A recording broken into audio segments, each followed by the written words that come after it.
వాళ్ళేమో అంటే వైసీపీ వాళ్ళు అసలు మేము నెయ్యే సప్లై చేయలేదు అంటున్నారు, మనమేమో కల్తీ నెయ్యి అంటాము. వాళ్ళు ఒప్పుకున్నారు, సిట్ రిపోర్ట్ ఒప్పేసుకున్నది, మొత్తం కెమికల్ అని.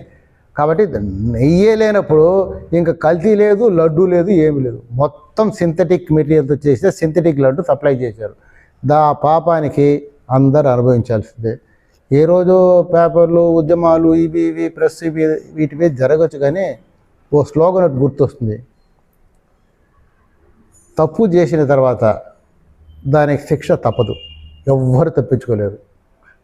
మనుషులు వేస్తే ఆ శిక్ష చాలా తక్కువ ఉంటుంది, భగవంతుడు వేస్తే మాత్రం అనూహ్యమైన మ్యాగ్నిట్యూడ్తో ఆ శిక్ష ఉంటుంది. అది వైసీపీ నాయకులు గుర్తుపెట్టుకుని బుద్ధిగా దేవుడికి, ప్రజలకి, భక్తులకి క్షమాపణ చెప్పాలి. ముఖ్యంగా భక్తులకి. ఎందుకంటే వైష్ణవ సాంప్రదాయంలో విష్ణువు కన్నా భక్తులకి ఎక్కువ విలువ అని ఆల్రెడీ ఎన్నో పురాణాలు అవి చెప్పేది. కాబట్టి భక్తులకి బేషరతుగా క్షమాపణ చెప్పండి, అంతే. జై హింద్, జై పవన్ కళ్యాణ్.